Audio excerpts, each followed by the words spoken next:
मुख्यमंत्री डॉक्टर मोहन यादव ने गुरुवार को सत्ता के साथ साथ संगठन और समाज को लेकर कई काम किए। इमरजेंसी के 50 साल, आपातकाल और युवा विषय पर आयोजित कार्यक्रम में भाग लेकर जहां उन्होंने समाज के युवाओं को दिशा देने का काम किया, वहीं भाजपा मुख्यालय में आयोजित प्रशिक्षण महाअभियान में शामिल होकर संगठन के प्रति अपनी भूमिका का निर्वहन किया। मुख्यमंत्री ने इस व्यस्तता के बीच प्रशासनिक और विधानसभा के कार्यों में भी हिस्सेदारी निभाई।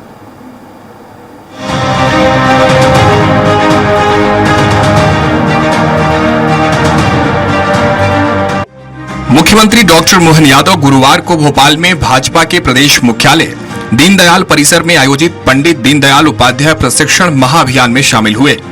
कार्यक्रम के दौरान मुख्यमंत्री डॉक्टर मोहन यादव ने कहा कि प्रदेश में प्रशिक्षण को लेकर बीजेपी की मजबूत परंपरा रही है। उन्होंने दावा किया कि मध्य प्रदेश में प्रशिक्षण के बाद यहाँ के कई नेता प्रधानमंत्री तक पहुंचे हैं। सीएम ने कहा कि नवगठित जिला कार्यकारिणी और आगामी चुनावों को देखते हुए प्रशिक्षण को और भी महत्वपूर्ण बनाया गया है। उन्होंने कहा, हम हमेशा चुनावी तैयारियों में रहते हैं, जबकि कांग्रेस चुनाव के समय जागती है। सीएम ने कार्यशाला में ओबीसी आरक्षण और जनगणना के मुद्दे पर कांग्रेस को आड़े हाथ लिया। उन्होंने कहा, ओबीसी की जनगणना रोकने का कलंक कांग्रेस के माथे पर है। झूठ बोलो और आगे बढ़ो, यह कांग्रेस की नीति बन चुकी है।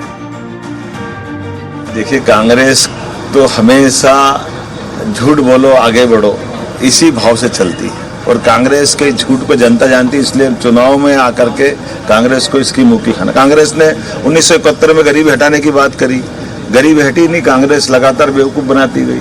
कांग्रेस ने ओबीसी की जनगणना का बंद करने का आरोप भी कांग्रेस के माथे पे। कांग्रेस सामाजिक विद्वेष फैलाने का काम करती है, हर एक वर्गों से, एक ऊंचे वर्ग नीचे वर्ग तमाम लड़ाने की बात करती है। आप बताइए, फूल सिंह बरैया जी की भाषा दीवान की क्या है, क्या उनको मानोगे? लेकिन कांग्रेस कभी उस पर कार्रवाई नहीं करती। तो ये सामाजिक संघर्ष को बढ़ावा देने में भी वही लोग आगे हैं। इसी प्रकार से जैसे राम मंदिर के मामले में अड़ंगे लगा दे रहे, तो ना ये भगवान के हुए, ना समाज के हुए, ना संसार में बाकी कांग्रेस अपने स्वार्थ के लिए जानी जाती। मुख्यमंत्री डॉक्टर मोहन यादव ने बुधवार की शाम मुंबई में क्लाइमेट वीक 2026 को संबोधित किया। इस अवसर पर मध्य प्रदेश में नवीन एवं नवकरणीय ऊर्जा क्षेत्र के विकास के लिए नवीन एवं नवकरणीय ऊर्जा विभाग, मध्य प्रदेश शासन एवं ग्रीन एनर्जी के लिए विख्यात सिकोया क्लाइमेट फाउंडेशन के बीच मुख्यमंत्री डॉक्टर यादव की उपस्थिति में एमओयू हुआ। इस अवसर पर सीएम ने कहा कि क्लाइमेट चेंज एक गंभीर वैश्विक चुनौती है।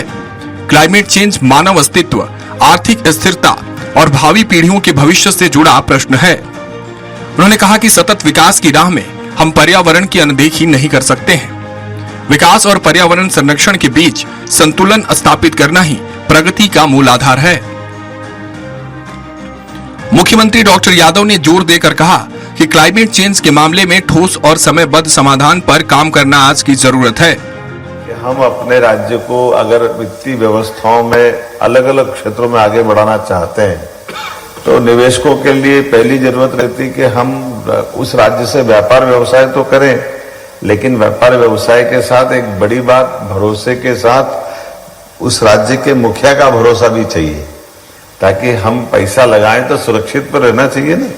पैसा लगाना बड़ी बात नहीं है, पैसा तो बहुत पड़ा है बैंक में, लेकिन मन का विश्वास और दिमाग में योजना दो हो तो पैसा बनेगा, नहीं तो फायदा क्या है। तो ये जो व्यापार व्यवसाय के उड़ती चिड़िया के पंख गिनने वाले लोग बैठे हैं, मैं आपको आश्वस्त कर सकता हूं कि आपका पैसा भी सुरक्षित रहेगा और राज्य अपना कमिटमेंट पक्का करेगा। उन्होंने कहा कि भारत की क्लाइमेट चेंज को लेकर प्रतिबद्धताओं में भी राज्य का योगदान भी महत्वपूर्ण है।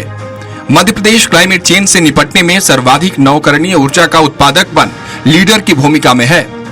मुख्यमंत्री डॉक्टर यादव ने कहा कि मध्य प्रदेश देश के सबसे तेज गति से विकास करने वाले राज्यों में अग्रणी है। यहाँ लगभग हर क्षेत्र में तेजी से विकास हुआ है। मुख्यमंत्री ने नवकरणीय ऊर्जा के क्षेत्र में मध्य प्रदेश में निवेश करने के इच्छुक निवेशकों को हर संभव सहयोग देने का विश्वास और सुरक्षा की गारंटी देते हुए कहा कि राज्य और निवेशक मिलकर देश को नवकरणीय ऊर्जा के मामले में आत्मनिर्भर बनाएंगे। उन्होंने कहा कि 24 घंटे बिजली देने की दिशा में मध्य प्रदेश तेजी से आगे बढ़ रहा है। निवेशकों के साथ हमारा रिश्ता नवकरणीय ऊर्जा क्षेत्र में व्यापार व्यवसाय को नई ऊंचाइयों तक ले जाएंगे।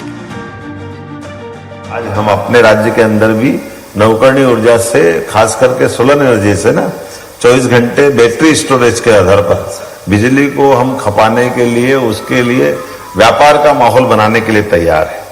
वैसे तो पंप स्टोरेज से लेकर विंड, सोलर, सभी प्रकार के नवकरणीय ऊर्जा में मध्य प्रदेश बहुत तेज गति से बढ़ रहा है।